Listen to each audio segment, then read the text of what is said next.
This conference will now be recorded. All right. Anyone, any questions, guys, before we get started? So yesterday we were discussing mostly about load balancers, how to create the load balancer, how to manage traffic using the load balancer, and etc. Any questions still here? Sir, Good. Please. how do we know that how many virtual machines to be placed in a backend pool? How do we know how many virtual machines to be placed in a backend pool? Completely depends upon your application. It is not we who decide it. It is the architecture team who decides it out. It depends upon the incoming traffic. It depends upon the number of requests your application is processing, the incoming load, and all these things out here as such. So it completely depends upon, let's say, how your application is designed and what your application is designed for. Okay, suppose if we get 10 requests at the front end load balancer, so as the Mhm. definition says, if we have the five virtual machines, so the load balancer will send two requests to each virtual machine or any.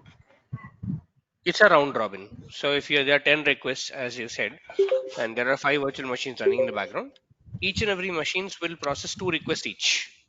If all the machines are, let's say, really healthy out there as such. Okay, so if we have more than 10 virtual machines, suppose we have placed 15 virtual machines, we have 10 Okay. requests, so remaining 5 virtual machines have to be sit idle. So Correct. for that virtual machines also we have to pay some reserved cost. So how Definitely. we We have to pay choose the cost. that? So so we have to know the virtual machines to be placed in the backend pool, right?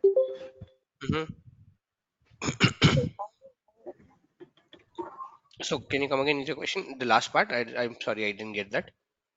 So if we have more than virtual machines required, what we required to be sit in the backend pool, Hmm. so the incoming so the so incoming requests are low, but Right. we have to pay the remaining virtual machines Yes, we do have to. Yes, that's correct. who are sitting idle. That's correct. We have to pay that because Microsoft doesn't really, sorry, Microsoft doesn't really take into consideration whether the sorry, whether the machine is idle or whether the machine is actually running. It just tells you whether you created a machine or not. Like, did I create a machine or not? Is something that it just tells you out there. So yes, even if the machine is idle, we still have to pay for it. Okay. And one more question: what is the Mhm. difference between the front end IP and the public IP that we have created in that front end IP? Nothing. Front end IP same. Like, it's just a public IP that we have created and assigned to a load balancer.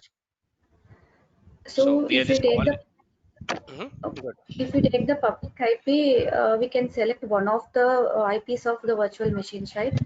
So Correct. if we take the public IP of one of the virtual machines, so it will the load balancer allocate the IP address of the virtual machine to all the virtual machines. Correct. Yes. Okay, okay.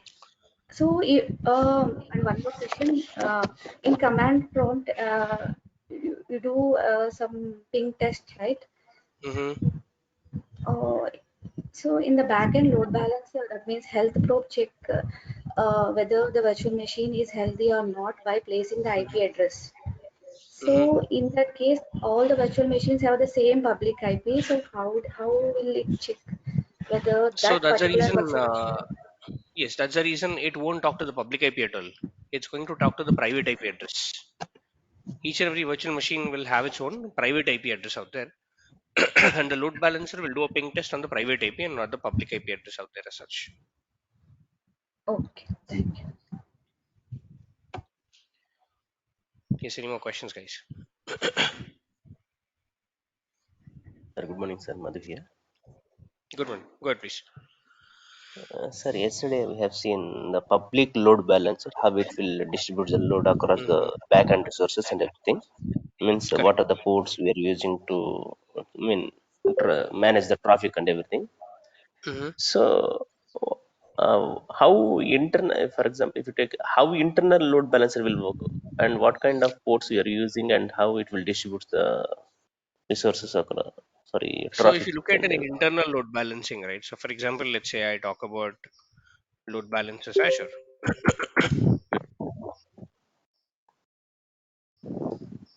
So now this is a public load balancer.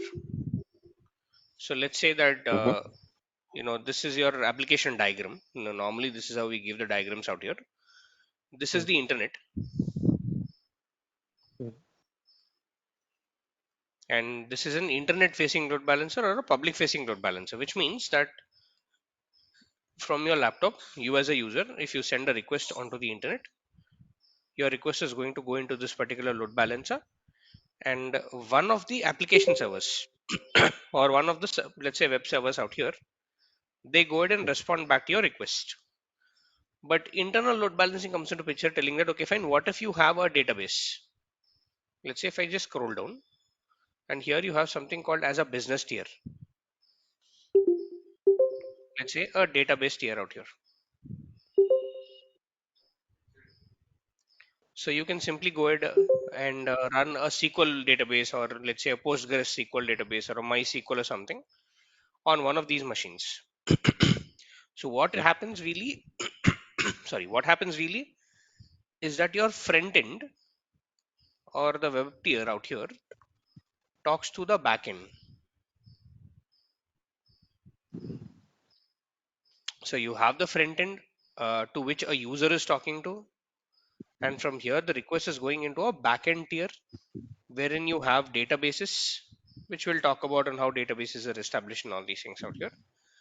And in case I want to make sure that there are multiple instances of the databases, we can go ahead, Mm-hmm. create three different databases out here, and we can put an internal load balancer. And when when putting an internal load balancer, I can tell that only requests from these machines are accepted over a port called 443 HTTPS. This So is how no we can matter, segregate. I'm sorry.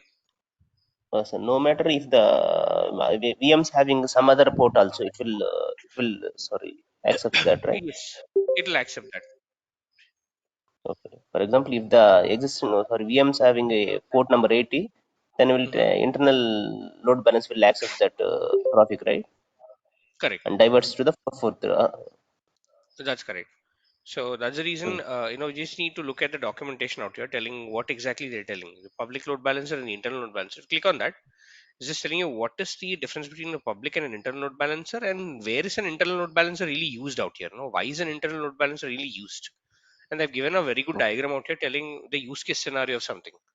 Telling you have a web tier, which is nothing but your application tier out here, which is nothing but your front end, and a backend. Your backend, you have databases, and your databases is using an internal load balancing solution out here as such. Oh, okay, sir. Thank you. Actually, I have gone through Yes. the documentation, but I get confused. That's why I asked this. Okay. Thank you, sir. Sure. As and when you go through, or as and when someone goes through the documentation, right? Also look at the tutorials on what is, or let's say, how do I go ahead and let's say start with, or let's say something like how to go ahead and let's say it has a great amount of tutorials telling how do you create something, how do you let's say go ahead and create using the portal or create using PowerShell or ARM template. You have all these things out here as such.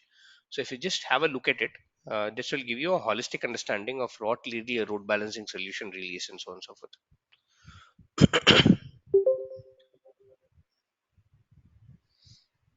Yes, any more questions, guys?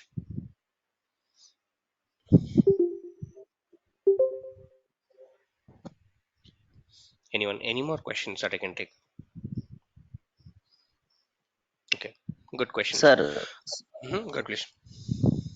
so one more doubt, sir. Sir, under free trial subscription at max, sorry, is there any limitation for IP addresses, sir? Means, Yes, there is also a limitation of the IP addresses. So if you want to understand what is the limit, right, just mhm, go to your subscription. Just click on your subscription out here and just scroll down. There is something called usage plus quota. If you okay, go here, depending upon the resource that you select. For example, public IP addresses. Let's see in my case, it's telling virtual machines. Let me take the public IP addresses out here. Let's see, this is compute, public IP, so fine. It comes under, I think, public IP address out here as such. Okay. Region is this one. Let's see, compute. So, okay, networking. Yes, it comes under networking if I'm not wrong. And if you look at this, right, there is something called static public IP address out here that I have. And in my case, in this particular region called East US 2, at max, I can go ahead and create 10 public IPs at max. This is the maximum public IPs that I can create. And I've already created one out of the 10. Because reason being, I have a virtual machine that has a public IP address out here as such. So I have a virtual machine which has a public IP address. So if you go into that usage plus quota, right, that will tell you what is the number of IPs that you can actually create in a particular region in that particular given subscription out here, depending upon which you can go ahead and see what to delete and what not to delete and all these things out here. Oh, thank you, thank you. Okay, thank you. Okay. All right. So let's see. I'll just take a question that is in the chat. While creating the VM, we select RDP, HTTP, and HTTPS. Post that, why do we create an inbound rule to allow RDP? No, we do not. If we do not allow HTTP, HTTPS, and RDP, that's when we go ahead and create. Sorry, that's when we go ahead and let's say allow the inbound rule out here as such. Otherwise, Oh, we don't go ahead and do that. So while starting the demos, right, I did not allow these ports. I did not, let's say, really allow these ports, and that's the reason I went ahead and I explicitly into the NSG, I added a rule called RDP out here as such. Suresh, yesterday I tried creating the virtual machine and I got that error, that pop-up. So after creating another rule to the inbound thing, then Hmm. the virtual machine got executed and it was launched. Maybe the Already the RDP wasn't RDP there. is allowed. Sorry. Okay. Can you just send me a screenshot of what is the error that you were getting so that I can have a look at it? Because if the RDP is already allowed, right, it Yeah. shouldn't tell us that there is an error there as such. Actually, the RDP is allowed. I have checked it, and after that, Mhm, the pop-up error while signing, we'll get a pop-up error about the access mhm, and everything, mhm. right? So Okay. that was popped up, and after going and creating the rule, the error was negligible, and the login has been successfully done, and the web server is Sure. also launched. Sure. Please send me So the that's why screenshot I asked because this I one. don't. Yeah, please send me the screenshot so that I can have a look at that. Sure, sure. Yes, I'll just take a question, one quick question offline, and then we'll get started. Yes, good. We need more IPs. When you say we need more IPs, are you talking in the case of a free trail account?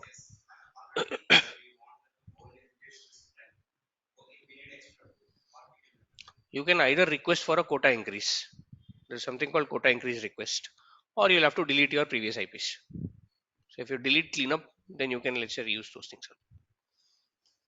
Okay, so I'll just park a couple of questions and we'll start now with the session out there. Right. So let's do one thing. Let's create a virtual machine today. Okay. Anil, can you please go on mute, please? Thank you. So we'll create a virtual machine today, and while we're creating a virtual machine, we create a virtual network and all these components out here. So we create a virtual network.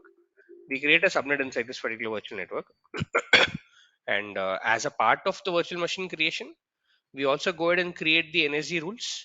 So I'll just put the NSG out here, and I'll go ahead and as a part of the creation, we also go ahead and create a NIC card. This NIC card will get attached to the subnet. Take a private IP out here.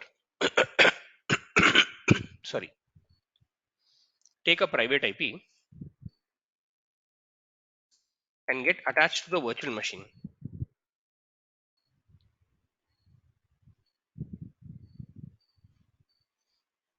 Get, let's say, attach itself to the virtual machine out here, and NSG is getting attached to the subnet.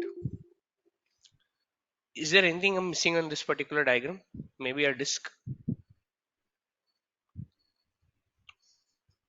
Anything else that I'm missing to, let's say, address? Disk, Anything else? Any other right? component? I'm sorry. Go ahead, please. Any other component I'm missing here?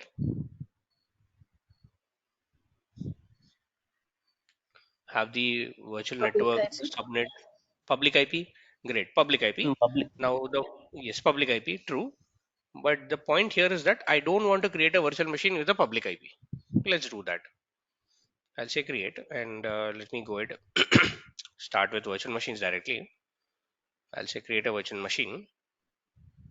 I'll say this is something like North Europe, and I'll say this is PM North Europe.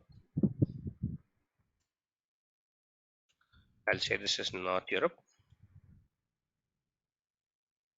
I'm okay with having a 2019 data center and I'm okay with the size. I'll say test user. I'll go and give something like Microsoft-001 as my password. Just scroll down and I am not allowing any ports.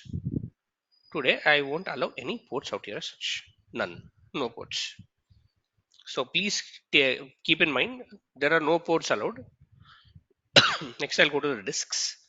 Next I'll say networking. In the networking, I'll say public IP is what? None. Also, let me create a new network. Let me say that this is a demo network North Europe. I'll say the address range of this network is 192.168.0.0 /16. I'll say the subnet name is something like demo subnet. And what can be the address range here, guys?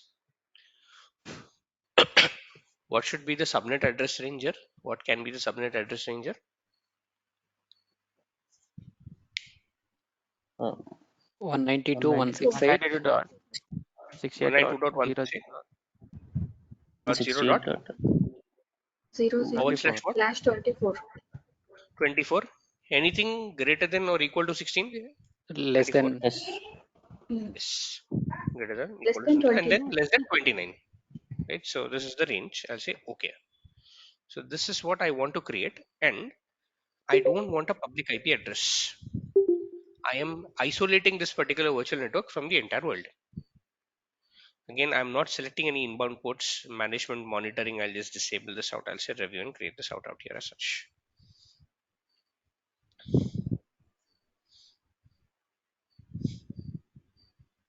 So once this is reviewing in this one, I'll just go ahead create, hit the create button.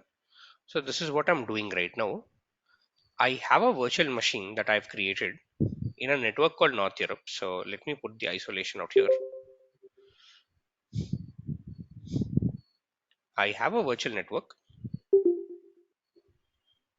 and inside this, yes, I of course have a subnet and this virtual network address space is something like 192.168.0.0 /16. This is the address that I do have inside which I just created one subnet. And what is the address space of the subnet? 0 dot 192.168.0.0 0 forward by slash 24. 24. And how many addresses do you think this will give me? Forward slash 24? 251 exactly. Meaning 256 minus 5. 251 addresses, usable addresses, inside which I am creating a virtual machine. So this virtual machine will have a private IP address and not a public IP. I'm not giving a public IP at all. I'm giving a private IP address. Can anyone tell me what could be the private IP address here? What could be the private IP here that I can or go ahead and create out here? 192.168 dot 192.168 dot something, zero 1 0 dot 0 dot something, 1 6. 0 0 dot dot 1 1, dot 1 dot 2, 0. 3, whatever it is, right? So I'll say 0.4 because the first 5 IPs are not usable in all these things. So I'll start with 0.4 out here. And now it's telling, okay, fine, this is the machine. This is the private IP of the machine. So if I go to the resource, I have a machine. If I just scroll down, I do not have a public IP address at all. I have a private IP address range right now. Now, my point here is that as a user from my laptop, I want to do an RDP into this particular machine. I want to do what? RDP into this particular machine out here. Now tell me, can I take the private IP address and can I go to remote desktop? Can I go ahead and do the RDP? Okay. Can I put this? Can I do the RDP out here? No. No. So let's try that out.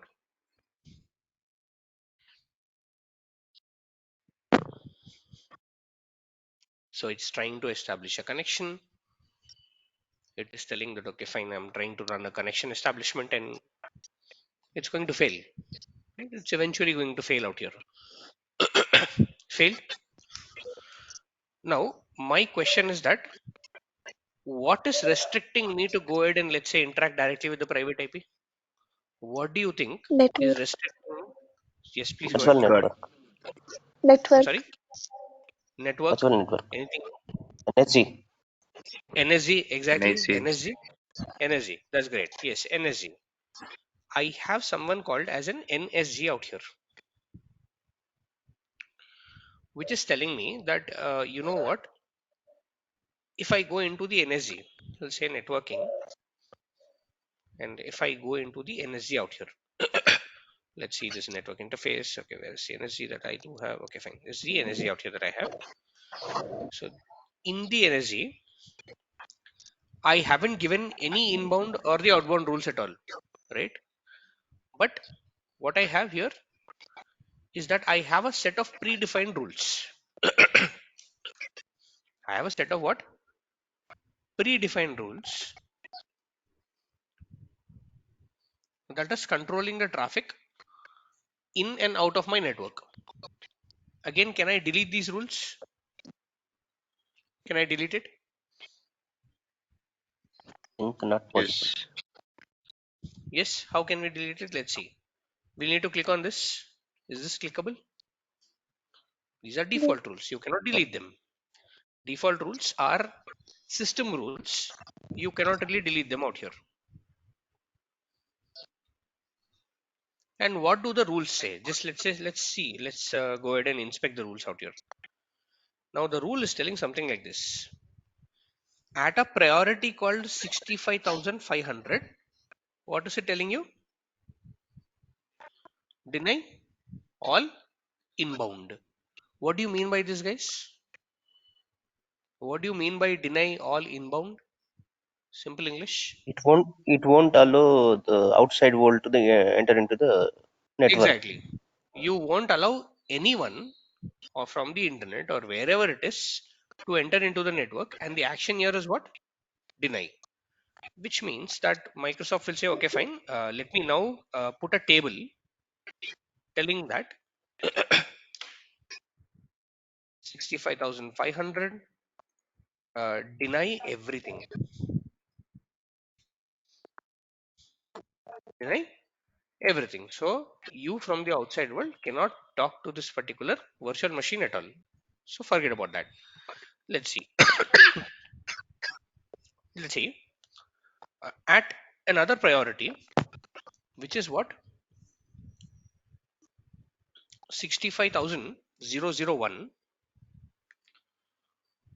Is 65,001 less than 65,500?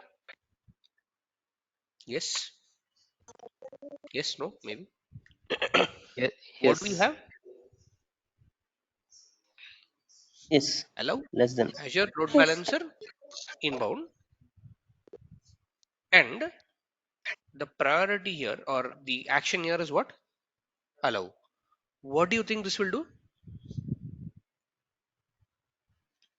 Why do you think this rule is there? Load balancer. Allow Azure load balancer inbound. What is exactly this one? Mm, Going by the name of it, what do you understand by it? This will sense the traffic in between the resources only, I think. Okay, in between resources, not really. Mm, When you have an Azure load balancer, this load balancer can talk to this particular machine over the private IP. That's the reason I was telling you don't need to have a public IP when you need a load balancer out here. When you have a load balancer, you don't have a public IP at all. The load balancer can talk to the machine over a private IP. Reason being, you have this rule here at a lesser priority than 65,500. So what Microsoft will do in that in its table, Microsoft will tell, okay, fine, you know what, 65,000, let's say 500. Okay, I put an additional zero here. 65,001. It's telling a lesser priority. So what I'll do is that deny everything minus Azure load balancer. As and when the rule priority number or the number of the rule gets less, the priority of the rule is more. So lesser, let's say lesser the number, greater is the priority. So it's telling allow the Azure load balancer. So for it's telling, okay, fine, I'll delay everyone, but I am going to allow Azure load balancer out here. Next, you have one more rule. What is that? 65,500, even more lesser priority. What it is telling you? Allow VNet inbound. So it's telling you at even more lesser priority, it's telling deny everything, but allow Azure load balancer. Also allow VNet inbound. What does it mean is that if within the same VNet, I'll just remove the load balancer for a minute. Within the same VNet, if there is another subnet and if there is a virtual machine in this particular subnet, this virtual machine can talk to this particular virtual machine without you having to do anything over a private IP address. Meaning the communication within the network, the communication within one virtual network is allowed. Meaning one virtual network is giving you like a room. Inside that room, you can speak to anyone, but you cannot speak to, let's say, people outside the world. That's what it's telling you. But from outside, you can talk to someone known as a load balancer. You can talk to someone who's called as a load balancer out here as such. These are all the default rules are actually telling me. Telling that, you know what, deny everything, but allow Azure load balancer inbound, allow VNet inbound, and etc. What I'll do is that I'll add one more rule here. This is a user defined rule. I'll say add, and what I'll do is I'll say add a rule called RDP, remote desktop protocol. So I'll say source is any, destination is any, service is RDP, and I'll say allow this. And what is the priority here? 100. What is the priority number here? 100 out here. Very, very, very less. I'll say add.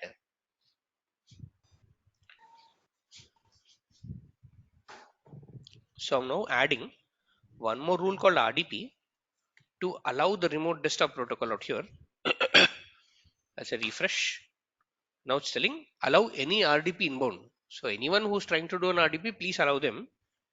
So now the rule becomes something like this. It's telling 100 allow RDP. So this is what Microsoft is now going to do. Microsoft is going to say that, okay, fine, you know what? Okay, Microsoft is now going to say that, you know what? I'll firstly deny everyone. I won't permit anyone, but I will allow my Azure load balancer. I'll allow virtual network communication. I'll allow also what? RDP connections out here as such. So my question now is that can I now go into my virtual machine, take the private IP of the machine, I'll copy this. Now I have allowed the RDP, right? Can I now go ahead and connect to it? No, Let's try that. But RDP is allowed. RDP is mm, allowed out here. but And let's see still what that. it really does. But without HTTP, how we can, sir? I'm sorry, can you come again, please? So without sorry, allowing HTTP port, so how we can communicate with the load balancer or something? HTTP is a different concept. HTTP is for your internet traffic, which means that if you want to go ahead and let's say talk to your machine and look at the content that is hosted inside the machine, that's when HTTP actually comes into picture for a web server. RDP and HTTP doesn't have to do or doesn't have any relation with each other out here as such. RDP is a different protocol altogether, which means that from you, let's say from your machine, you want to connect to a machine, you want to connect to let's say this particular virtual machine. RDP should be allowed, but what is happening again? Internet communication missing, right? Internet communication is missing. And when you say internet communication is missing, what exactly is missing here? So we can't access out from outside world. Correct. So what do we need here? Public VPN. IP. Yes, what do we need here? If I want to Public access IP. Sir, this is it public NIC. IP, exactly, public IP, which means that the rules that you define, user defined rules. Like for example, I had a rule called RDP. This is only let's say applicable to the public IP addresses. These are applicable to only what? Public IP addresses, but I don't have a public IP address out here. I don't really have a public IP address. This is just an isolated VM that is sitting inside a network out here as such. Now, there is no possibility for me as a user to go ahead and log into this particular machine. There's no possibility at all, right? Let me do one thing. Let me go into virtual machines. Now, you know what? I have one more virtual machine called EastUS2 at a different region. If I go in here, this machine has a public IP address. This machine has a public IP address. And also this machine has what? A private IP address out here. Is the private IP different? Is the private IP address different from the one that you see here on my screen? Yes. Yes. Yes. Which means that this network that is there in a different region called EastUS2 is having a private IP address space of 10.0.0.0 forward slash 16. This is the address space it has. And also I have a network security group rule out here. I have a a subnet and a virtual machine that now has an address of 10.0.0.0 or 10.0.0.4. This is what I see. But it also has a public IP. Can I do the RDP here? Yes, provided if I have the rule. I'll copy this out.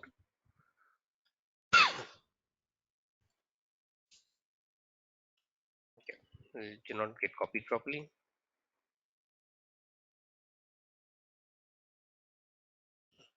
This is not getting copied. Let's see. Okay. So I'm taking the public IP address of my VM that is running in a region called what? ECS2. And I'll say connect.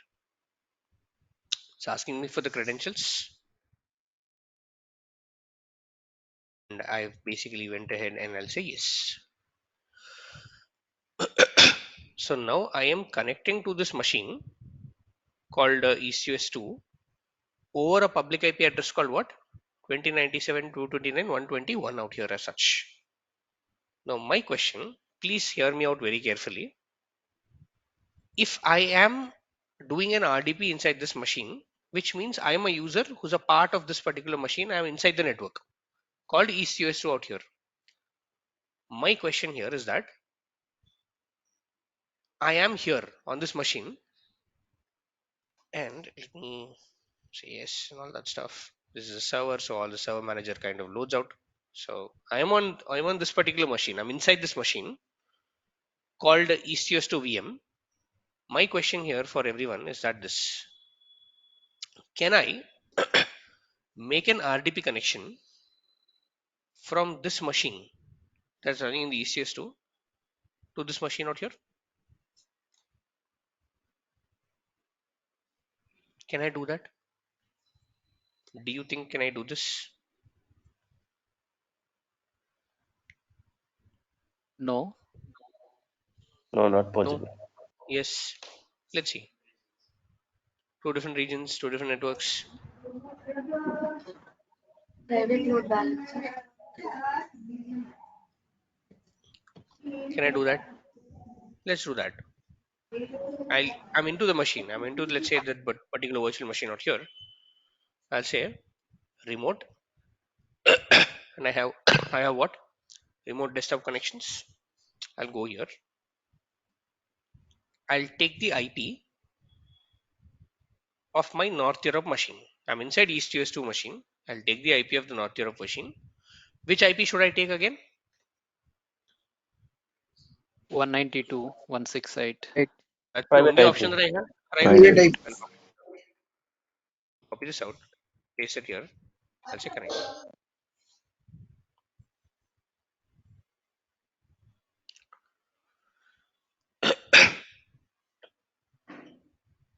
So I am inside the VM2 that is running in East US2. I'm trying to connect to the VM1 that is running in North Europe.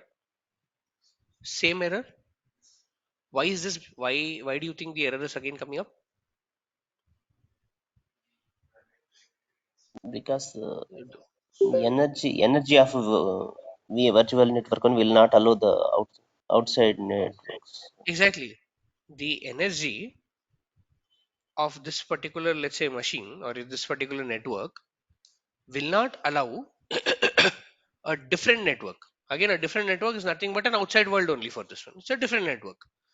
Again, when what I said is that within the network, the communication is allowed. Anything outside the network, it's strictly what? Denied. That is what the rule is telling. Deny everything apart from what? Azure load balancer and everything within the same VNet. But these two are different VNets out here as such. Now, even in real time scenarios, you will face this issue of, let's say, a client comes into picture and says, you know what, I have two different machines, one running in North Europe, the other running in East US. By hook or crook, I want this machine to talk to this machine over a private IP address. I want this machine to talk to this machine over a private IP. In this case, we implement a concept called virtual network to virtual network peering, meaning connecting two different virtual networks so that both the resources or resources inside the virtual network can talk to each other over a private IP address out here securely. Secure connection. Meaning, what I'm talking about is this. If I go inside my virtual networks,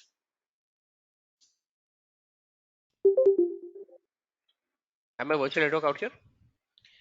I have ECS2 network or North Europe network. Go into any of the networks, not a problem. Scroll down, something called peerings. As of now, there is no peering. I'll say add a peering. Now it's telling for peering to work, two peering links must be created.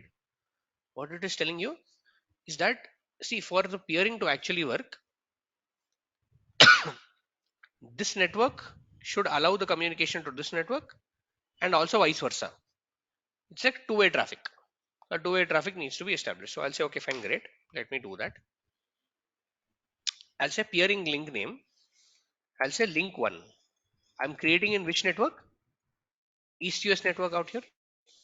I'll just scroll down and I'll take all the default values like allow the traffic, allow all these things out here and etc. Just scroll down. Again, it is telling what? What is the peering link name? It's telling, okay, fine, link one will connect you or link one will establish a communication between this virtual network and this virtual network. One way traffic. Link 2 is to be in place to allow virtual network 2 to communicate with virtual network 1 also. Both way traffic out here. And that's the reason it's asking what is the name of the next link out here. I'll say this is link 2. Let's scroll down. It's asking which virtual network that you want to connect this virtual network to. So East US 2 you are trying to connect with something. Which virtual network you want to connect? I have North Europe. I'll take this. I'll say add. As and when I add, do you see there are two things that are getting deployed? What is that? Link 1 and what? Link 2. You know what is happening right now? If I just refresh, in virtual network called ECS2, I have what? Link 1. I'll just refresh this out. And here it is saying peering status is getting updating out here. Let's go to the North Europe network. And here also there is something called peerings. Link 2. I did not do anything here. Microsoft itself created a link 2 out here for virtual network 2. If I come back here and say peerings, let's wait for some time. Status is what? Connected, which means peering is established in place. Let's say VNet peering in Azure. This is what it's telling you. Virtual network peering enables you to seamlessly connect two or more virtual networks in Azure. The virtual network peering appears to be acting as one for connectivity purposes, which means both the networks are not now different, they are just the same. Now my question back again, I am already on this particular machine.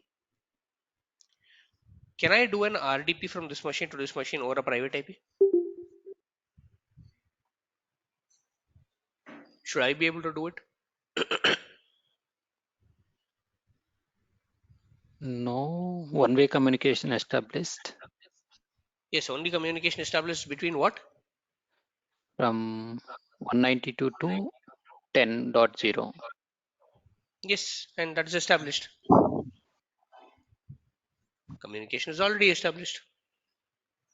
So what's the issue? We have to Yes. configure on second Hmm? mission also. No, I have already configured the second network. The link is already established between the first network and the second network. It's not the machine that I'm looking at, it's the network that I'm looking at. Right, right. It's already there. Link 1 and link 2 are already there. Let's see. Let's go into this particular VM. It is giving me this particular error was there already. I'll say okay. I'll again try to hit the connect. What is happening now? Asking me for the credentials. I'll give a credential here.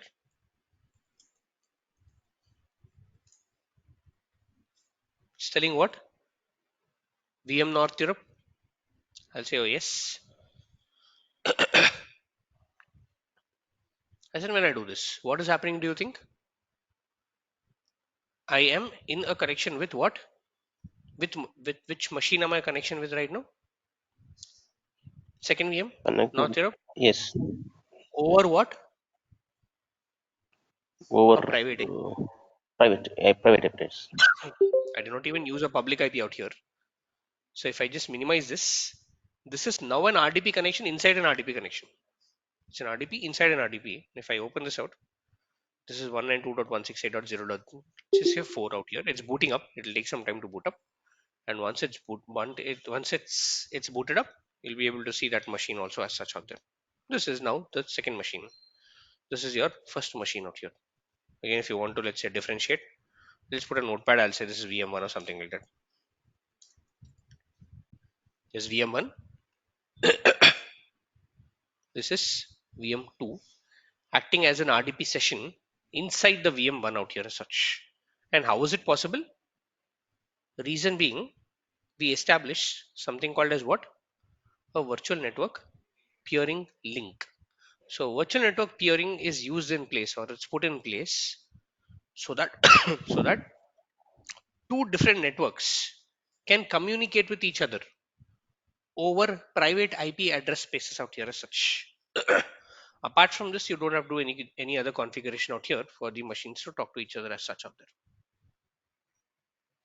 Yes, any questions earlier? Anyone? Any questions earlier that I can take?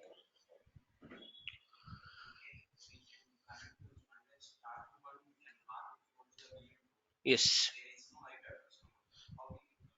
Uh, there is no IP address for what? For VM1 or VM2? The IP address. But for You don't have to log into RDP. Did I log into RDP to connect? No. I am not connecting machines here. I'm connecting networks here. How can I connect the networks? Just go into the portal established appearing. Hmm. Sorry. Yes. Yes. Yes. When you say parallelize it, what do you mean by that?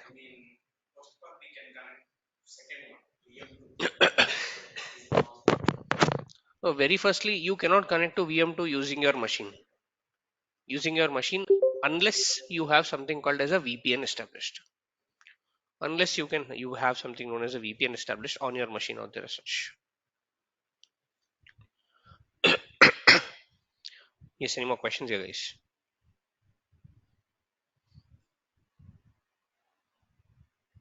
Suresh Teja here. Good, please. I have a question. I have a team of 10 people. I mean, it's 10 to 15 people. I want to give them a remote desktop. Okay. Okay. But I will only create one virtual mission. Okay. So, so can I do that? I mean, to say I'll create one virtual mission on that, Mm-hmm. creating 10 to 15 RDPs. So Mm-hmm. every user will have to get the different login ID or a different IP. So how Uh, it will proceed? Very firstly, is your machine domain joined?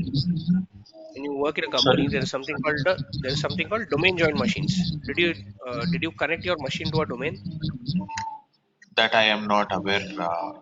Yeah. So So, firstly, very importantly, if you want each and everyone to have their own logins, you uh can integrate virtual machines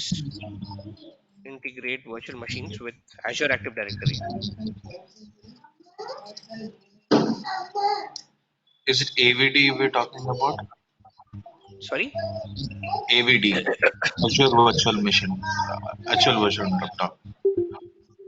No, not that one. It's not that one. I'm telling that your machine has to be a part of your domain, and after Okay. that you can, let's say, go ahead and connect, let's say, or you can go ahead, let's say, ask your users to go ahead use their individual logins and sign into the machines out there as such. So I've given you the article out here on how do you domain join a machine and how do you make sure that, let's say, 10 users using their own logins can, let's say, log into this machine out here as such. So you can go In through it one and in one in in one. one virtual mission, we can have multiple RDP can log in, right? Yes, in one virtual machine you can have multiple RDPs logging in as such out there. Okay. And did you had a chance to revert to my email? Just checking, you might receive my email, right? I already did revert it in the morning.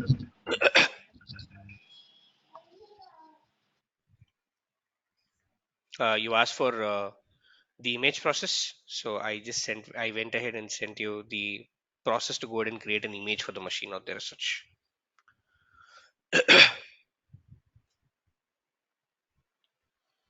So that will help you create the image and redeploy the same image across, let's say, or no, replicate the same image out here so that you have your bookmarks and all in each and every browser as such. Okay.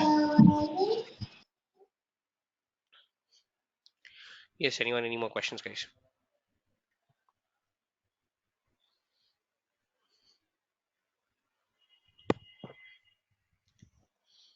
Anyone? Any more questions here?